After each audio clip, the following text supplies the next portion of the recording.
की तृतीया तिथि पर नारी जब हरतालिका व्रत करती है तो 16 श्रृंगार धारण करती है।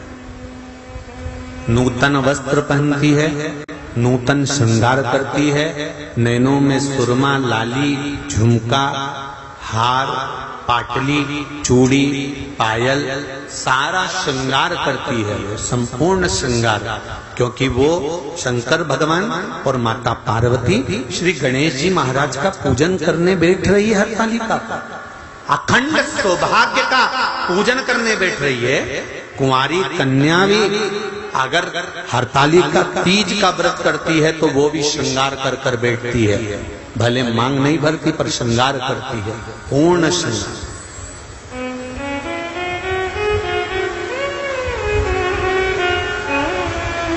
ऐसे वर को क्या वरूं जो जन्मे और मर जाए, वर वरूं मेरा सांवरा तो मेरा चूड़ा अमर हो जाए।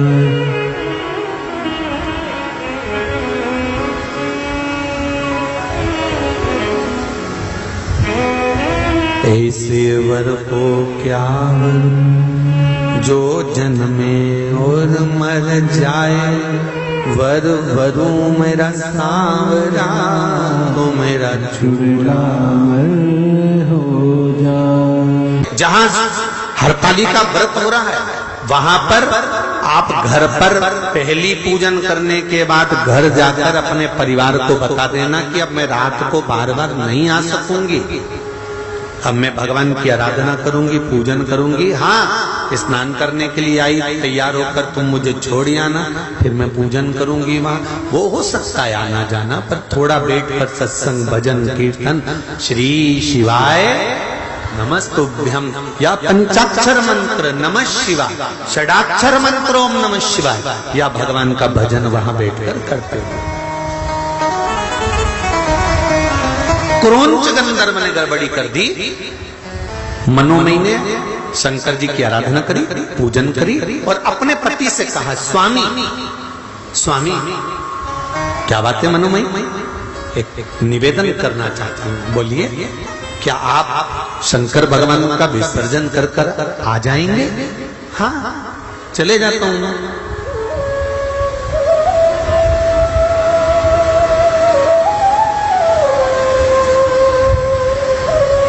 क्या आप शिव जी का विसर्जन कर कर आ जाओगे? हाँ, चले जाता हूं।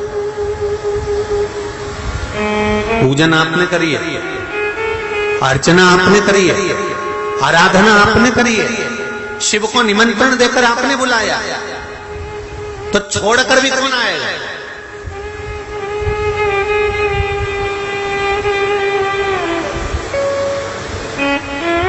एक गलती हो गई, मनोमयी कक्ष में रह गई। शंकर भगवान को पाटे पर, जो भगवान शिव चौरंग पर पाटे पर केले के पत्ते पर बने थे, पूजन जो हुई थी, वो सोबरी ऋषि लेकर चल दिए।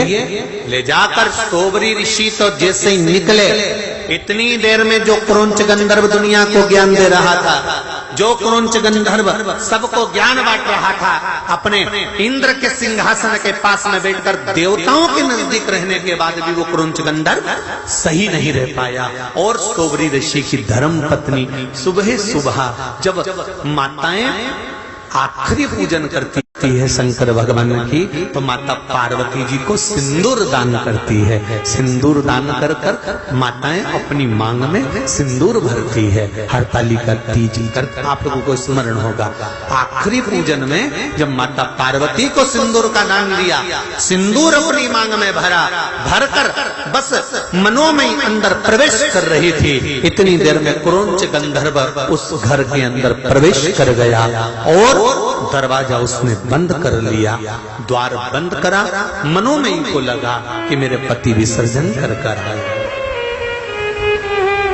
बहुत ध्यान से सुनना जरा कथा था। कई लोगों का प्रश्न रहता है कि हम गणेश जी बिठाते हैं तो गणेश जी के पास में वो चूहा रहता है, ये कौन था? तो ये हरतालिका की कथा सुन लो, आज मालूम पड़ जाएगा कि वो चूहा कौन था।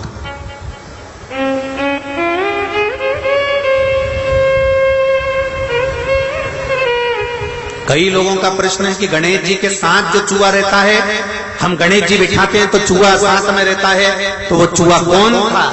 तो उनको मालूम होना चाहिए कि चूहा कौन था, क्या गड़बड़ी कर गया था कि चूहा बन गया था। स्मरण होना चाहिए आपको।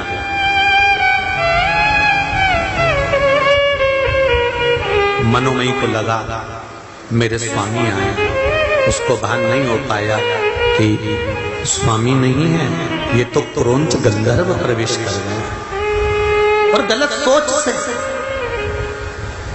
गलत विचार से।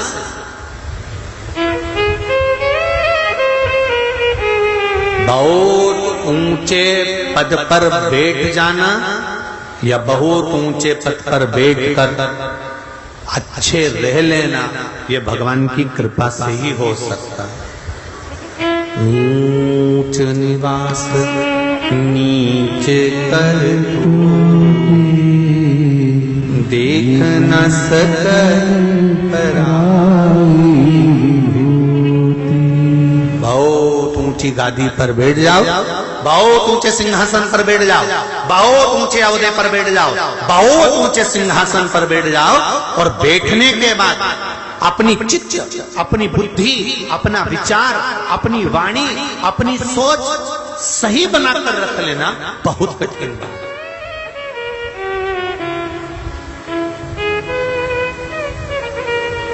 एक भगवान से एक प्रार्थना जरूर करना। आप लोग, मैं तो निवेदन करूंगा हिंगोली वासियों से भी, आस्था चैनल पर कथा सुनने वालों से भी, फेसबुक यूट्यूब पर कथा सुनने वालों से भी निवेदन करूंगा, भगवान से प्रार्थना करना, भगवान हमें ऊंचे सिंहासन पर बिठाना, हमें ऊंची गादी देना, हमें राष्ट्रीय ठाड़ देना, हमें दुनिया का सारा सुख देना, पर इतनी कृपा करना कि अपनी वाणी से, अपने द्वारा हम किसी को नीचा ना दिखाएं। अपनी वाणी से, अपने द्वारा हम किसी को नीचा ना दिखाया जाए, किसी को हमारी वाणी से चोट ना लगे, किसी को हमारी वाणी से कोई घात ना पहुंचे।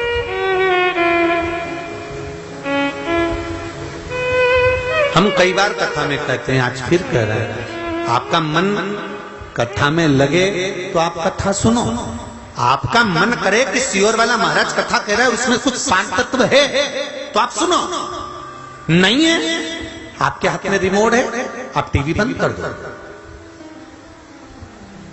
बहुत सारे महाराज आ रहे होंगे, चेंज कर दो तुरंत, बटन ही तो दबाना है महाराज, चेंज। उसमें क्या दिक्कत? और दिल करे तुम्हारा कि हाँ कथा सुनना है और इसमें से कुछ ग्रहण करना है। कथा में से अगर ग्रहण करा है तो जीवन की सार्थक एक पत्र में आया, देखिए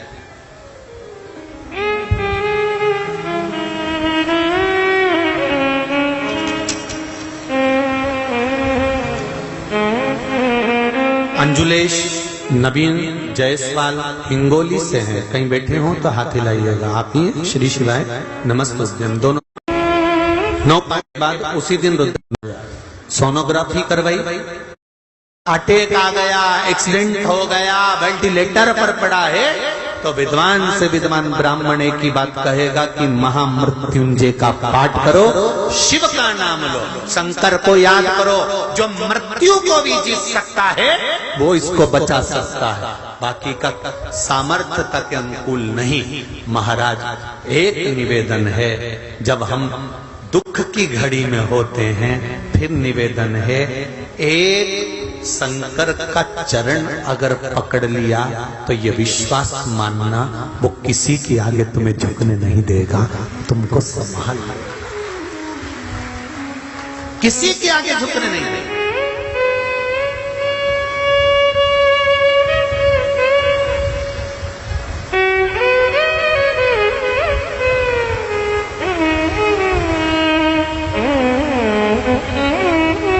एक पति नौकरी करता था, उसकी नौकरी छूट गई। छूटने के बाद में पति ने एक प्लाट था, प्लाट पर मकान बना लिया कर्जा लेकर, कर्जे वाले प्राण पर प्राण खा रहे, नौकरी अलग छूट गई। पत्र है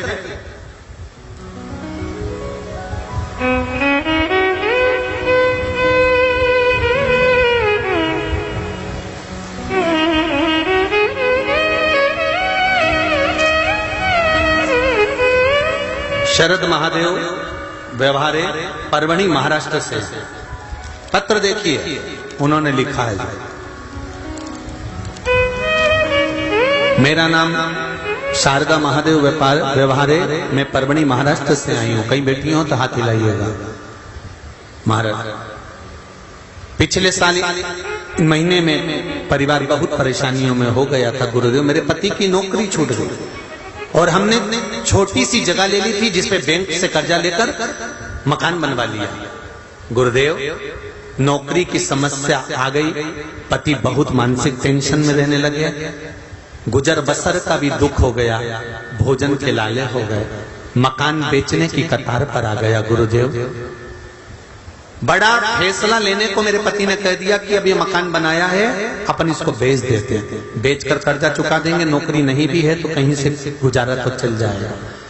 फैसला लेकर एक तरफ मकान था, दूसरे तरफ पति का टेंशन था कि ये बीमार ना पड़ जाए, तो हमने भी कह दिया ठीक है, मकान को बेच दो, और मकान बेचने का फैसला किया गया।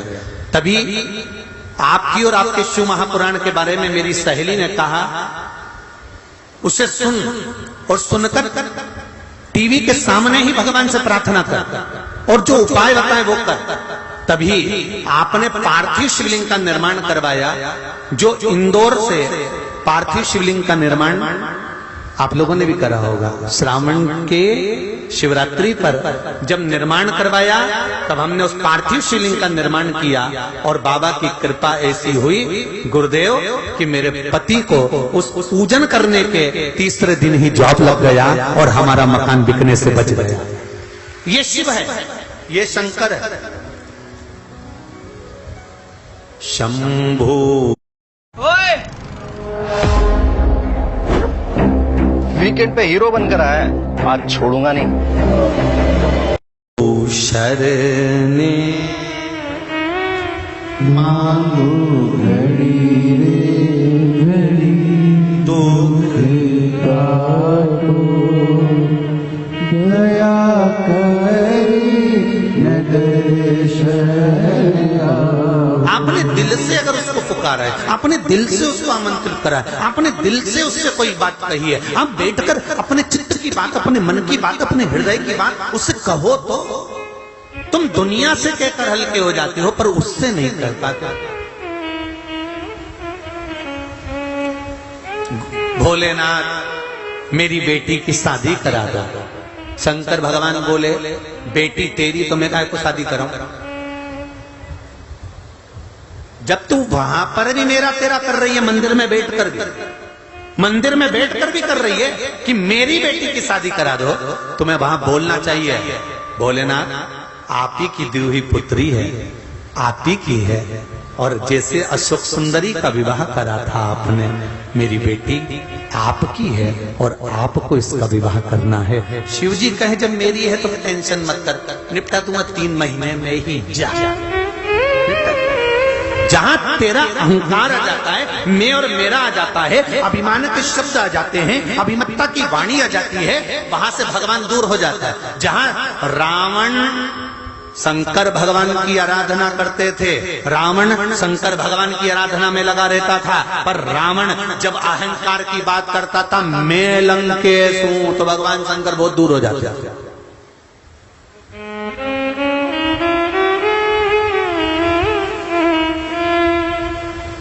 घर मेरा, परिवार मेरा, कुटुंब मेरा, कबीला मेरा। एक सेठ जी हमेशा यही के रोते थे, मेरा परिवार मुझे इतना चाहता है, इतना कि मैं 1 मिनट नहीं दिखूं तो हमारा घर का लोग मुझे ढूंढने निकल जाता है। तो इतने में गुरुजी आए उनके गांव में, गुरुजी ने कहा तुम्हारा परिवार तुम्हें इतना चाहता है, हम भी देखना चाहते हैं कितना चाहता है, तो एक काम करो ना, थोड़ी आधा घंटा के लिए मर जाओ। तो क्या आधा घंटा के लिए कोई मरता है क्या? नहीं, बस तुम ऐसा पानी पीते पीते लुढ़क जाना। गुरुजी बोले हम डॉक्टर को बुलवा के किलवा लेंगे, ये मर गया, उठना मत ही, बस हो आधे घंटे बाद हम उठा देंगे, हम भी तो देखें तेरा परिवार कितना तुझे चाहता है। वो शंकर बैठा मिलेगा हर पल हर घड़ी हर क्षण, जो भक्त हो मां दिन में नहीं मिलता, सुबह नहीं मिलता, दिन में बेटा आ जाए तब चले जाओ। तो कहो शंकर के मंदिर कभी भी जा सकते हैं, तो शमशान जाने के लिए कोई मुहूर्त देखा जाता? कोई मर गया तो तुमने कभी सुना? पंडित जी को पंचांग में देखो जरा, हमारे दादाजी मर गए, इनको कितनी बजे ले जाए, जरा देख के बता। शमशान जाने का मुहूर्त नहीं होता, शंकर भगवान के दरवाजे पर जाने का कोई मुहूर्त नहीं होता। शिव जी कहते हैं जिंदगी भर मुहूर्त देखने वाला भी अंत में बिना मुहूर्त के चला जाता है। कोई मुहूर्त शंकर के पास का नहीं होता। शंकर तो अड़भंग बैठा है, कैलाश पर्वत में दरवाजा नहीं है। तुमने कभी सुना कि कैलाश का दरवाजा इधर से जाना, दरवाजा है उधर से जाना? भगवान के बैकुंठ में दरवाजा है, इंद्र लोक में दरवाजा है, ब्रह्म लोक में दरवाजा है, सारे लोक में दरवाजा मिलेगा। गौलोक